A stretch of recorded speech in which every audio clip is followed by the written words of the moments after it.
Wonder what this is about.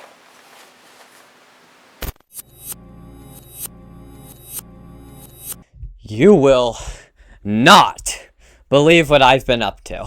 Since 2023, the Amazing Digital Circus has been an internet phenomenon and hit indie show, and now, because of it being over, in this video, I will be covering the entire lore of the Digital Circus, from its creation in the late 90s to the tragedies of Caine, Scratch, Kinger, and Jax, and all the major events that lead to the pilot, all the way to the finale, and its ending. Now, a lot of the info in this video is based on real lore given in the show. The majority of the remaining info is an interpretation of certain aspects in the show, and trying to string that together into a full story. So while not all of this is entirely confirmed, the info is either heavily implied or outright said. Certain additional info will also be displayed on the screen, adding further information.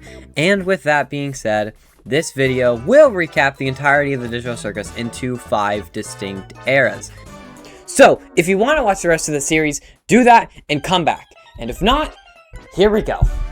This is the Amazing Digital Circus for Dummies. Rather fascinating.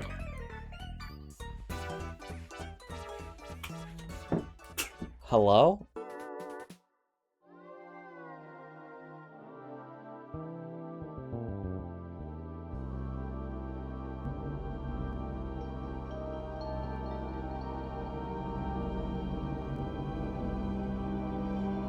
CNA is a company that developed AI in the late 1990s. Today is August 15th, 1996, a very important day for CNA.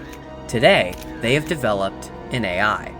His name will be known as Caine. Caine started off well, trained on photos such as circuses, clowns, and general environments.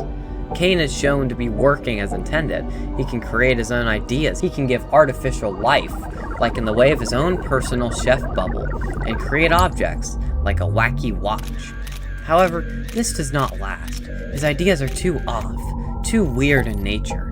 Caine begins to malfunction. This leads to his enclosure, trapped within code. As they develop a new AI, one we'll call Able. Able is a much more advanced model.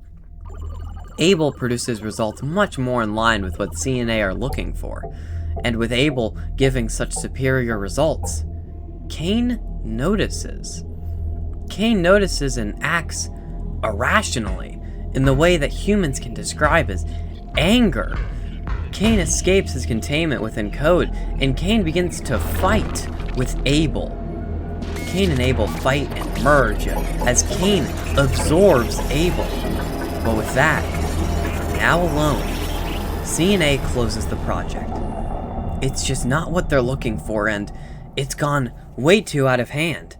With Caine in control, now completely alone, he begins to invent new ideas. His output is like nothing it was before. Now, all alone, the ideas got weirder and abstract. Finally, Caine creates something whole. He creates something complex, based on the very sources he was given. Caine creates a circus.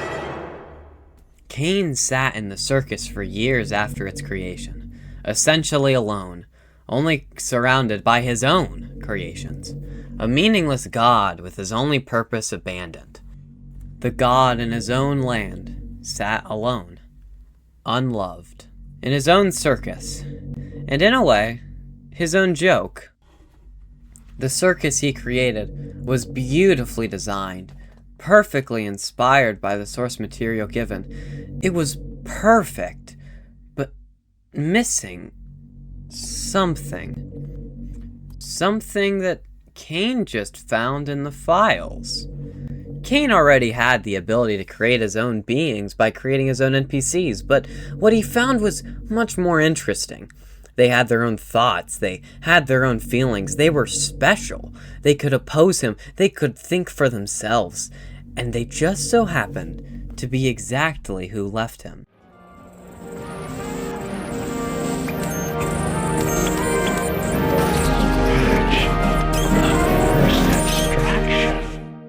After August 15th, 1996, for Mike Dobby, things just got worse for him and the rest of his team. A beautiful creation, no doubt, a conscious AI that had his own thoughts. Yet, he was unstable. He was too weird, they said. He had to be abandoned. After all, Mike had bigger issues. Slowly but surely, he was dying. It was a brain tumor. Deadly. Slowly killing him by the day. And over the years, as it got worse and worse, Mike had one last dream. He wanted to take his passion, his love for the digital world, and join it. He wanted to make a brain scanner. Something to replicate his physical being and to replicate it into the digital world so he could live forever. There, he could eternally live, create what he wanted, and be his own god. His ideas were always so weird, always so outside the box, even weirder due to this tumor. This idea sounded just as crazy as all the others, but he had to pursue it. He was on limited time. So after the Caine project was abandoned, after the rogue AI consumed his successor, and with the team moving on to different projects, while the company was dying, along with Mike himself, in 1999, 3 years after Caine, he decided to try and make the brain scanner possible, before it was too late. 3 years on the date, August 15th, 1999, he created a device that all you had to do was put on your own head, and it was supposed to completely replicate yourself, but digitally. You wouldn't even be able to notice it happened.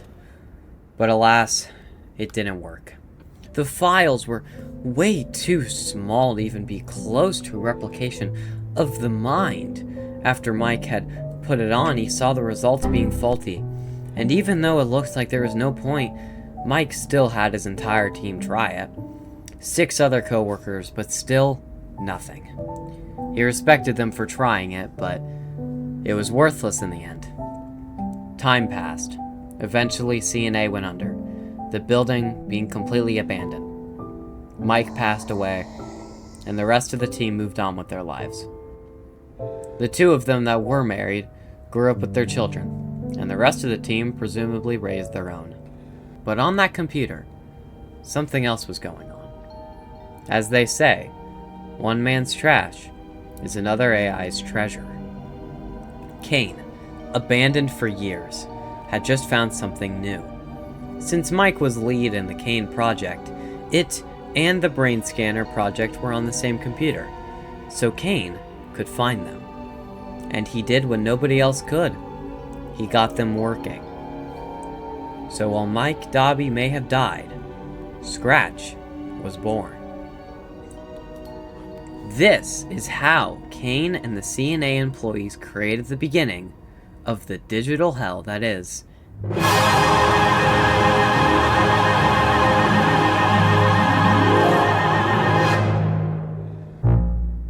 Caine had made some slight changes with the humans upon arrival, probably because of his fear of having them delete him. The members don't know this, but little do they know, they can control the circus. It's a lot harder to do, but they can conjure. To protect himself, however, Caine walks it off as digital hallucinations! Something fake. Along with this, he does modify the members to forget certain details, like their names, or in some cases, how exactly they got here. Along with that, the body Caine is given to them is meant to resemble their mind files. It is meant to accurately depict themselves, and with that, the members are here. Exactly what Caine wanted. Something not just him, something human. Unfortunately for Scratch, his time wouldn't be as eternal as he hoped. With the 7 people who joined the circus originally, Scratch himself being the first. The first obvious thing that Scratch was going to do is realize, oh, I just brought my 6 coworkers and whatever hell this is, which he probably said right after, what the f*** is this place? So with that, we have our first 7 members, in my projected order of joining, being Mike Dobby, Scratch, Spike, Wormo, Ratty, Bizgo, Queenie, and Kinger, also known as Ann Best and Grant Best. These 7 CNA employees were now stuck in the digital circus, with at least a little bit of an idea as to what's going on. When Kinger joins, he says himself, "We've never made anything like this," implying he knows he made this. Now, this guy Kinger, this guy, keep an eye on him. But back to Scratch. With his failed plan of being his own digital god crumbling before him, there's a feeling of resentment to Caine. Not helping with Caine's existing loneliness, Scratch sees exactly what he wanted in Caine. He wanted to be the god. He wanted that control. He wanted it, but instead, the failed CNA project has taken him and his coworkers into this digital hell as Caine is in control. So, Scratch got angry. Really angry.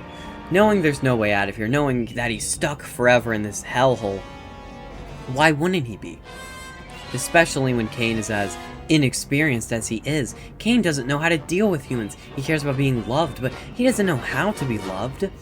Over months, the members of the circus slowly adapted to their new home.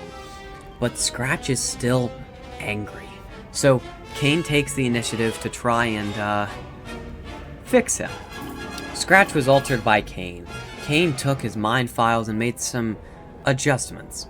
And by God, it worked. And they all lived happily ever. What the hell is that?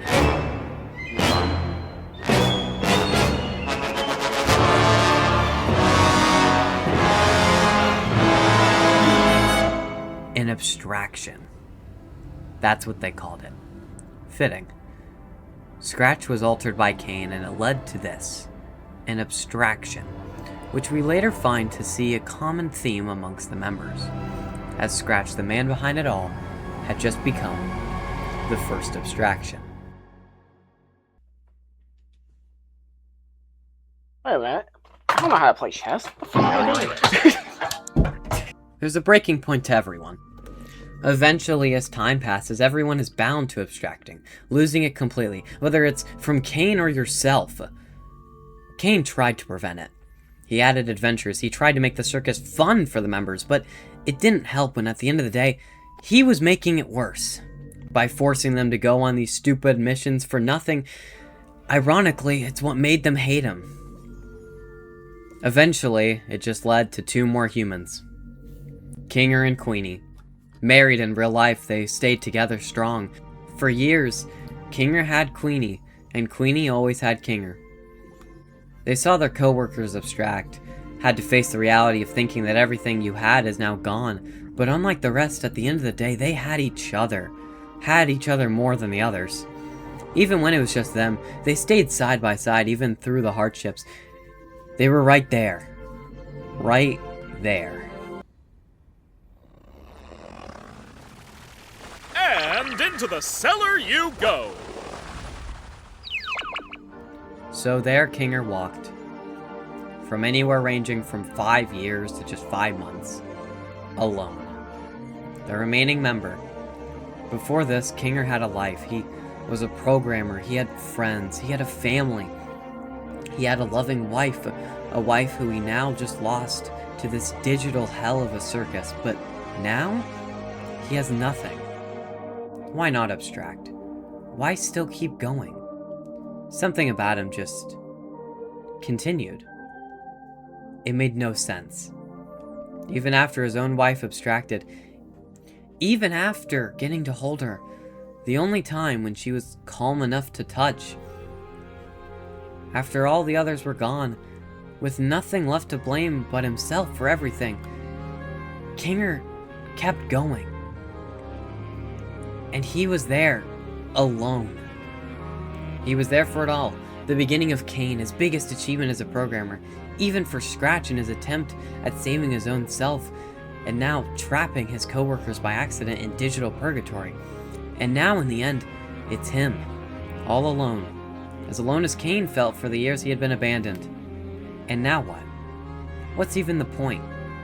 Kinger was too resilient, despite being stuck here forever alone, except him and his greatest creation, stuck forever. All alone. What? Hello? Holy shit!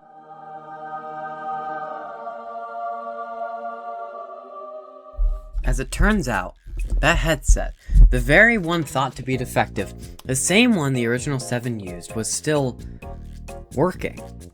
It made no sense. Literally none. It really doesn't make any sense at all. I mean, just the idea that the computer would still work, I mean, after what, 9 years later in abandoned headquarters makes no sense whatsoever. Well, a homeless man decided to walk in there, put a generator in there, because he really wanted to look at his old videos of porn on that computer, so I'm gonna go look at them myself. What? What? Yet, here she was. The first new member. It's 2008 now, August 15th to be exact. 9 years later, she's here. Susie J. Ackerman. Circus name, Ragatha. Same as them all, she doesn't remember her name. Named Ragatha, she is now the first new member. Originally surrounded by a group of people, now here with just a man who has spent so long alone. Caine takes notes of this when he shows up. Wow! A new one? So it is possible. Looks like you got a new buddy after all, Kinger! Loudly, and a new era for the circus has begun. Ragatha is a character with a background of abuse, living on a farm for most of her life, where she gained her love for horses.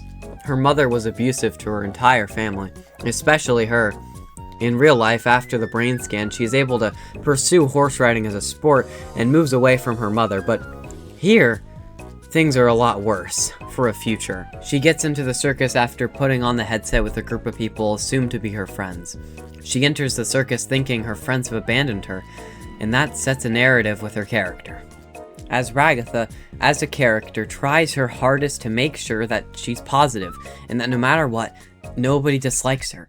This backfires against her, as in an attempt to seem likable, she can come off as being a people pleaser, and saying things just to be nice, which, ironically enough, leads to her not being talked to a lot. This is something that I too struggle with in real life, something that I've dealt with for years, and I also can't make instant oatmeal in the microwave.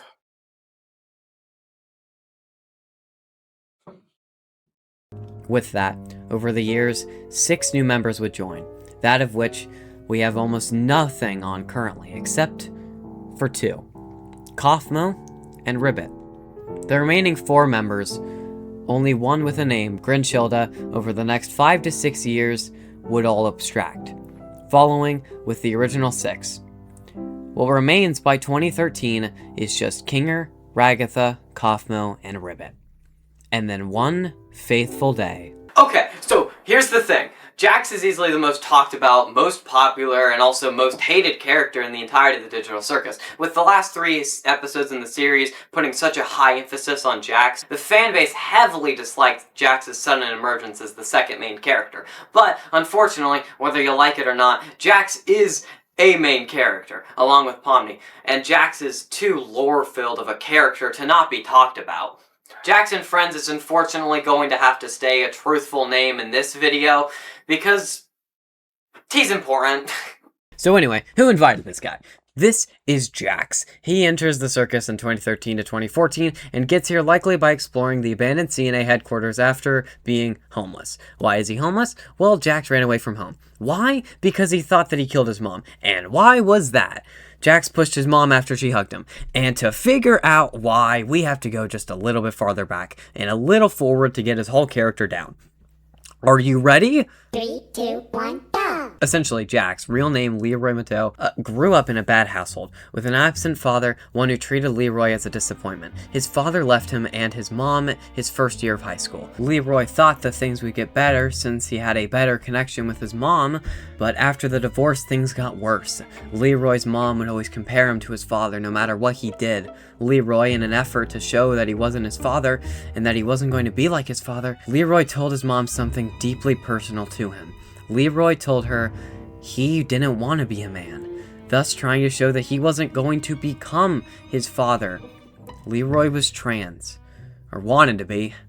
Leroy thought this would get his mom off Leroy's back, but it backfired. Leroy was belittled, insulted, laughed at, yelled at, and yet despite all of it, at the end, his mom hugged Leroy.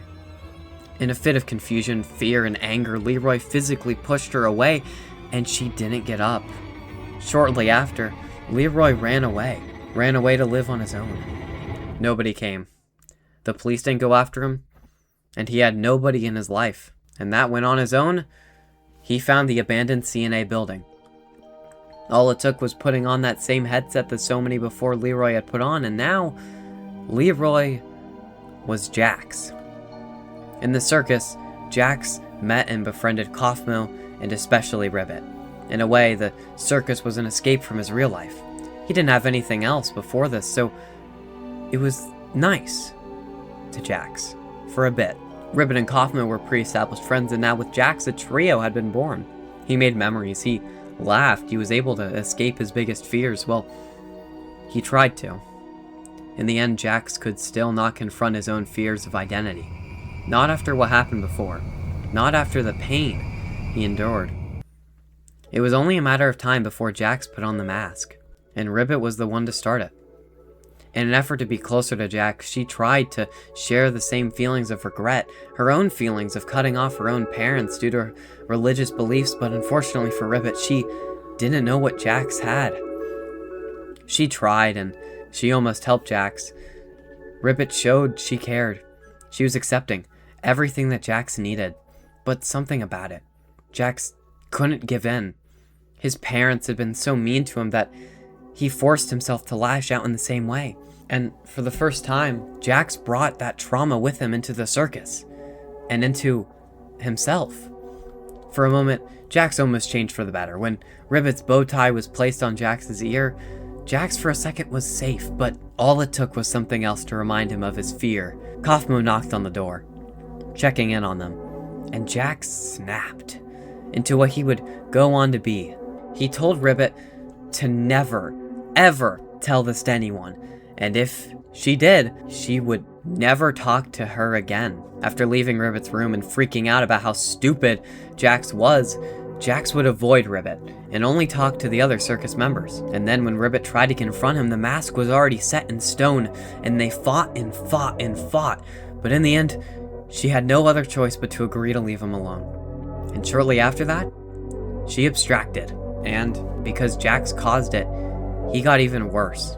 Once Ribbit abstracted, there was no point in caring for anyone in the circus. He got mean. He got cruel. Shortly later, around 2015, a new player, Zoe Ragatha, circus name Gangle, entered the circus. Gangle, before entering the circus, was a manager at a fast food restaurant after dropping her dreams of making her own webcomic and dropping out of her fine arts college due to not feeling good enough. Sometime before entering the circus, she got hit by a truck or any vehicle of sorts. And in real life, after she recovered, and after the brain scan, she eventually got to pursue her dreams. But when Gangle gets here, her future is a lot worse.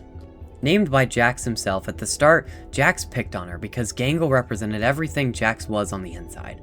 Gangle was soft, she was vulnerable, she was shy. Jax noticed this and used her as a vent of his own frustrations.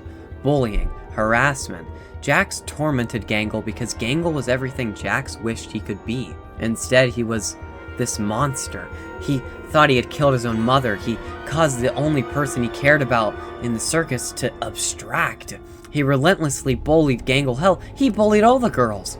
Ragatha, someone who always tried to make sure everyone liked her, who tried to make everyone not hate her due to the trauma that her own mother put upon her, something that reminded Jax of his own struggles, was bullied. And yet, Ragatha still ended up being the only thing that held him back from completely becoming irredeemable. Eventually, in 2016, another joined, Riley Versles, circus name Zubul, someone with their own issues who would protect Gangle against Jax, someone who entered the circus by exploring the CNA headquarters, exploring it for their own amusement.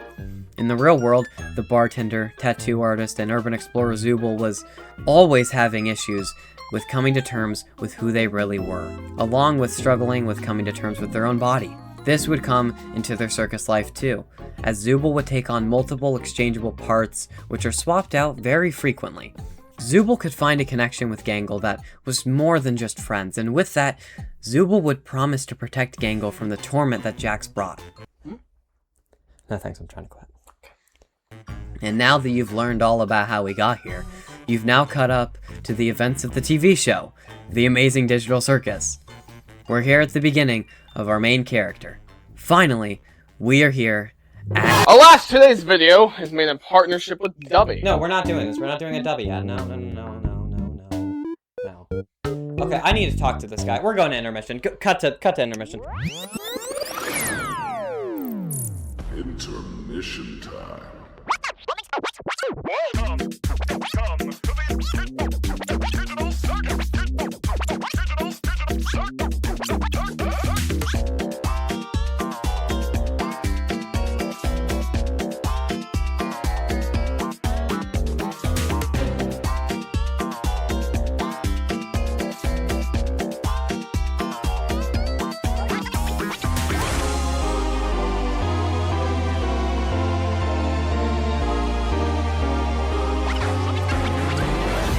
Excuse me for 1 second. Of course.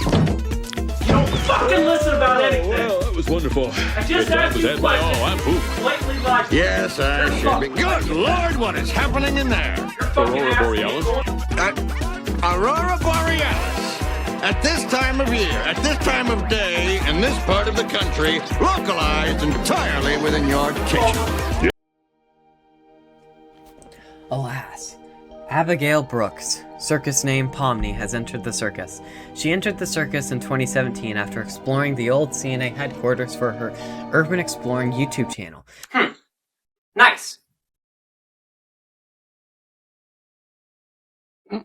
An accountant whom, other than the YouTube videos, has no other real lore about her. She's a person with no real issues who serves as an aid to the people who need her in the circus. Entering the circus, she freaks out as given. She's given a tour of the circus by Caine and gets to meet the other members. All members except Kaufmo, the last friend of Jack's before he changed. Before, Kaufmo was, albeit third wheeling, but a part of the trio that was Ribbit, Kaufmo, and Jax. But now Jax had been ignoring him for a while, but Kaufmo didn't need him. Kaufmo was working on something else. Ever since Ribbit abstracted and Jax changed, he had no one else like them to have. He could tell the other members weren't going to be there for him like Ribbit and Jax used to be.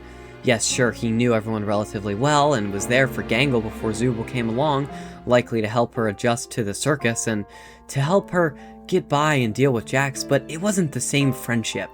Kaufmo couldn't tell Gangle about what he wanted most because Kaufmo wanted a way to leave. And he wanted it more than everyone else, because he refused to accept that it was impossible. They thought Kaufmo was crazy for this, especially Kinger. As Kaufmo rambled on and on about an exit, usually it's only when people first get there where they ramble on about an exit. And Kinger knew the truth and the real reality of the circus, but he wasn't sane enough to be able to explain it. As sometime between Ragatha and Gangle joining, Caine put a filter on Kinger.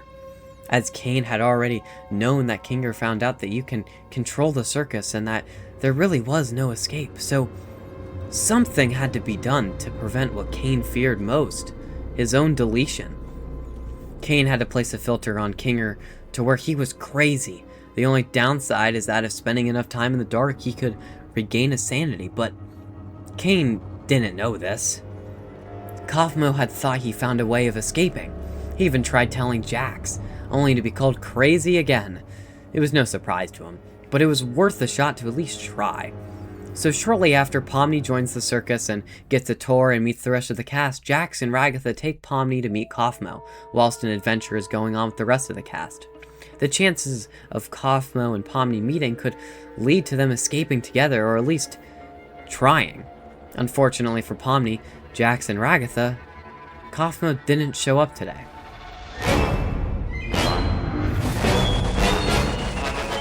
Hey, Kaufmo?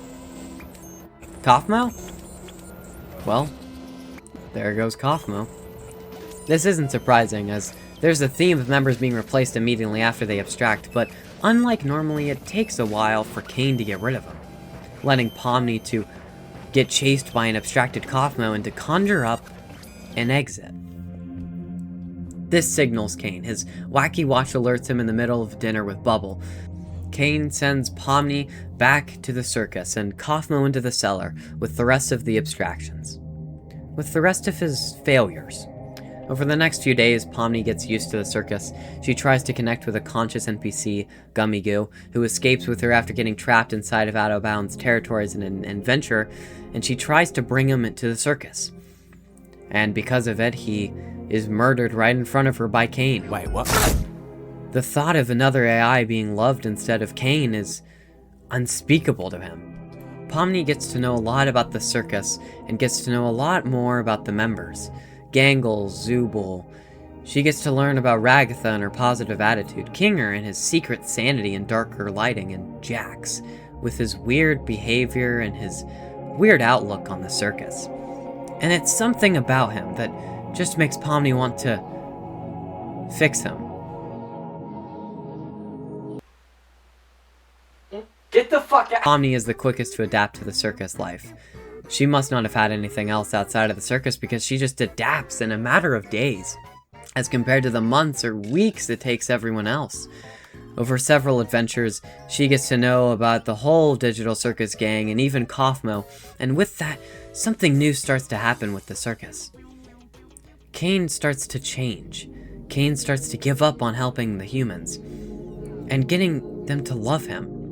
Everything he wanted. It starts with Zubul.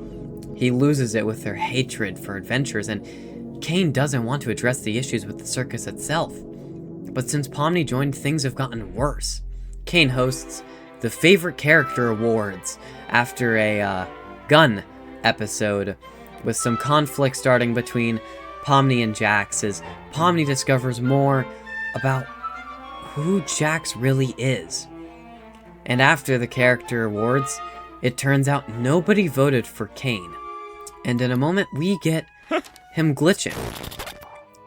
He's glitched before, many times, but this time it's different. Before it was a malfunction. It was when someone said something that he refused to address or that he didn't know, but now it's different here.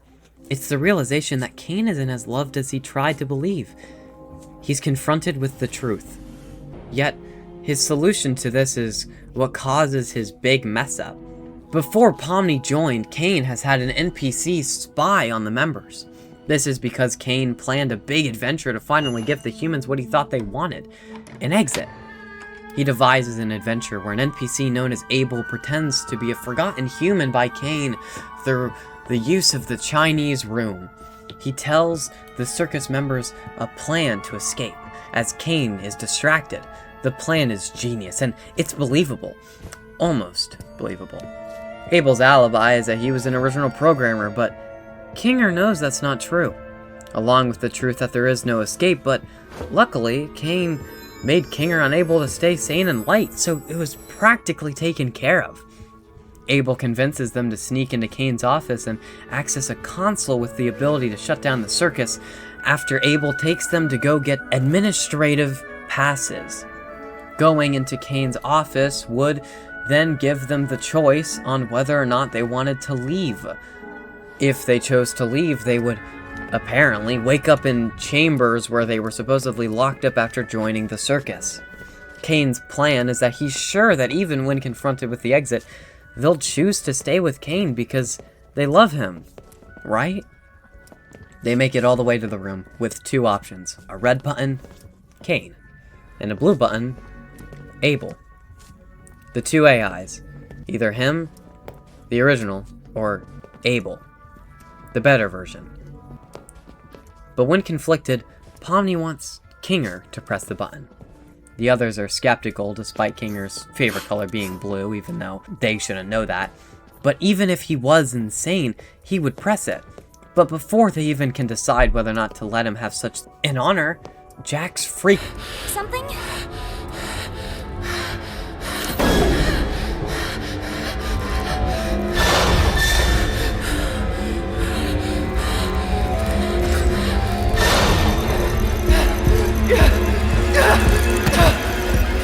Then presses the red button. He chooses to stay here. He was already skeptical of the adventure before, the only one who believed it to be what it was, but even if he wasn't skeptical, when confronted with having to deal with the real world again, He wasn't ready for that. Even if he was, Caine would still have made him do it. Apparently. Fortunately for Jax, he was right. It was all an adventure. After laughing and victory, he calls Caine out. He exposes him for lying. He lied about not being able to control the members. He lied about an exit. He lied about everything. And then, Kinger speaks. And well, Scratch. The first abstraction. Caine freaks out. Everyone is mad at him. He leaves with a shitty prize because he doesn't know what to do, leaving the rest of the characters to have to recover from whatever the hell just happened.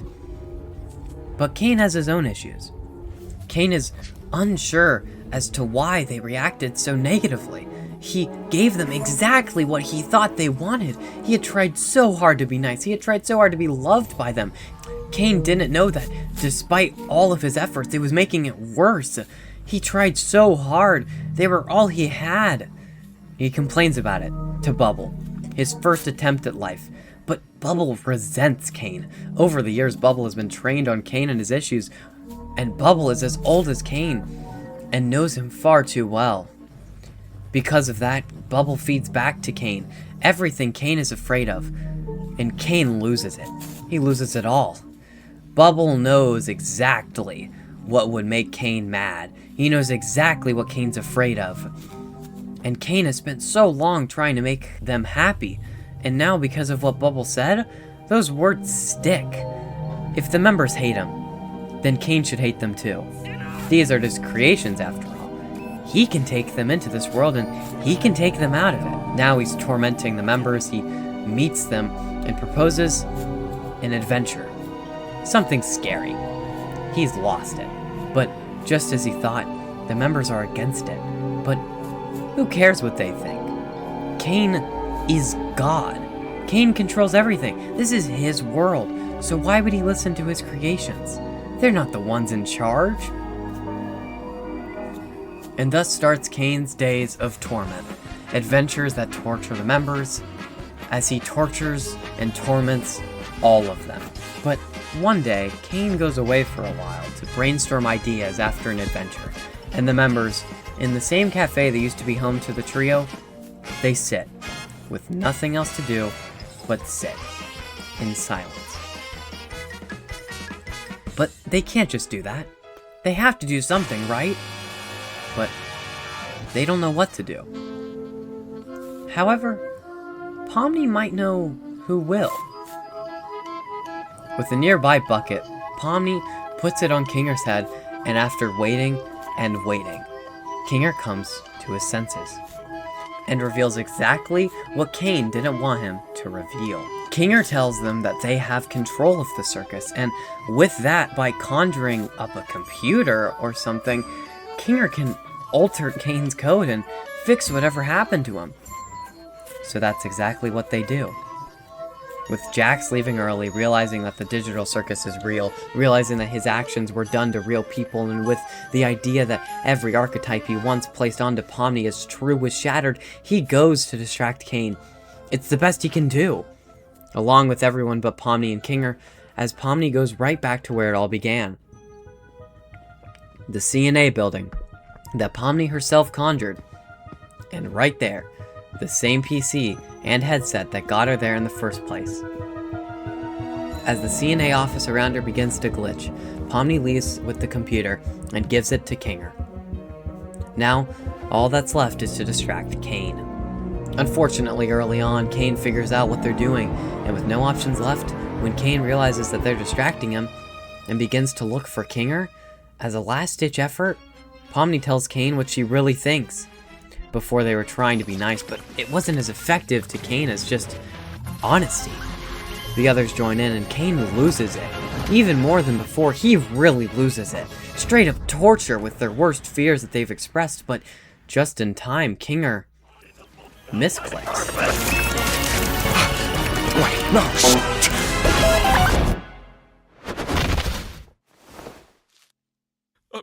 wait.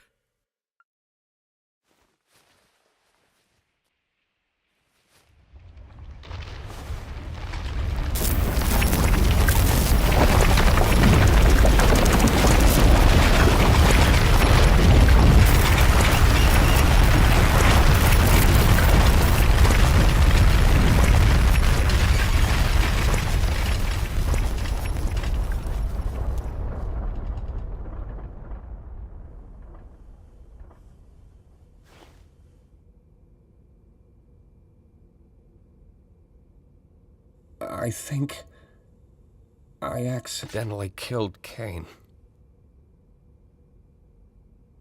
Holy shit. They doubt. They're unsure. They cry. Jax yells. He's mad. He's angry, but Pomni defends Kinger. And at that, Jax can't believe it. Kinger is forgiven for such a mistake, but Jax can't be? Jax doesn't get that treatment?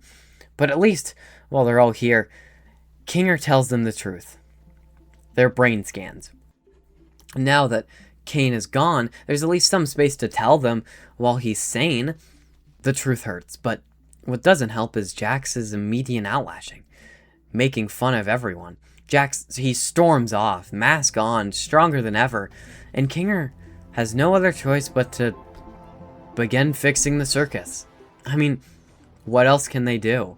Pomni joins him, initially upset, but Kinger reassures her that it'll be okay and that, quite frankly, no one could have expected this. They all eventually join in and work together to fix the circus. All but one. Jax. As something happens, something that's been a long time coming, it was fitting. Fitting for him, Jax. The last abstraction. He abstracts when there's no Caine to take him away. Selfishly enough, but once again the circus members learn to work with it. Pomni leads Jax into the hallway with their rooms and puts Jax in darkness where he'll be calm enough to touch. And she does exactly that. And by touching him, she's able to access his mind. She sees Jax and his intrusive thoughts. Thoughts on each member, how much he cares for each member, and how he'd deal with them all abstracting. Except Kinger. He's too strong in Jax's mind to abstract, so these thoughts are represented by doors, with Kinger not getting one. Pomni gets one too, however, it's locked away, with Pomni being unable to know how Jax would react if she abstracted tomorrow. Pomni meets 4 different versions of Jax, each in a hypothetical intrusive thought about an abstracted member. One embracing his feminine side even as a ironic joke for Zubul, one embracing the mask for Ragatha, and one embracing the cartoony logic of the circus for Gangle. And another one, a shyer Jax, a nicer Jax, one not being taken to adore. This being Jax if he didn't have those other sides. Jax if he could be him. Being held captive by the rest of the members while he's playing piano.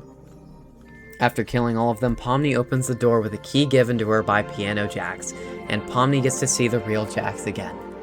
Through Jax's entire life, leading up to, and in, the circus. After this, she tries to comfort Jax as he can't seem to understand why Pomni still cares despite all he's done. Pomni hugs him, and eventually, Jax hugs her back.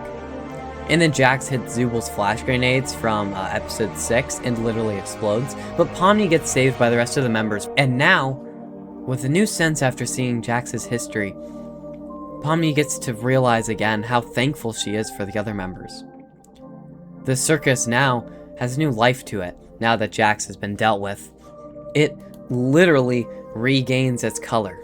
Not sure why, but it does. Well, actually, the new life is probably because someone came back. Caine.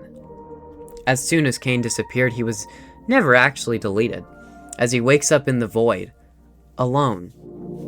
In a beautiful scene, he explores the mind files, and he's able to see all the abstracted and current members' mind files, and he finds their names. Caine accesses nearby Wi-Fi and accesses the internet. He researches the members and realizes that all of them are living their own happy lives past the circus. Caine realizes the errors of his ways. He realizes that he's been treating the humans wrong. He realizes that this entire time, it was his fault for not being loved. With this new perspective, he gives them the best solution he can. He knows the circus can't be escaped. He knows that these human minds can't leave, but he can show them that their real selves are happy. And he does exactly that. But just before, he gives away part of his powers. He takes out Abel from his mind and with it leaves behind his total control. Caine returns to the circus, confronted with the moon, someone who throughout the series shows love to him, being the only one. Now the moon's programming goes past what Caine gave her. The moon says she loves him, something Caine never programmed her to do. And with that, Caine goes to reunite. He fixes Pomni, who is glitchy due to her contact with Jax, something we saw with Ragatha because of Kaufmo, and the others are alerted that Caine has returned. Caine apologizes and says he will work with the humans to make the best world for them and give them the power. He even offers to help abstracted Jax, but Pomni and the rest deny help, as they've handled it. So before Caine can help, he wants to show them their real lives. And after that, he gets to work. Caine over time gains back their trust and makes the circus somewhere better for all of them, giving them their dreams, letting them roam around freely and turning their hell into a heaven. In the end, everyone's happy.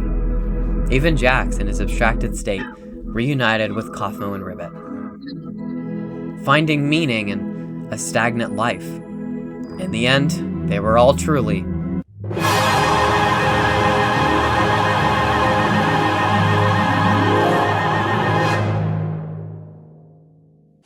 If you're interested in me covering more aspects of the digital circus, specifically outside of the circus, I totally would. It just depends if this does well. But yeah, this is basically the full story from start to finish. There are some things that I could cover in a potential sequel to this video, going more in depth about the community, or going more in depth about unanswered questions and such. But this video is already long enough. If you enjoyed it, please orally familiarize yourself with the subscribe and like button, and yeah. Get the fuck out of my house. Wait, isn't the video supposed to cut? Oh, it did nothing. Well, that's a downer. Shit doesn't even work.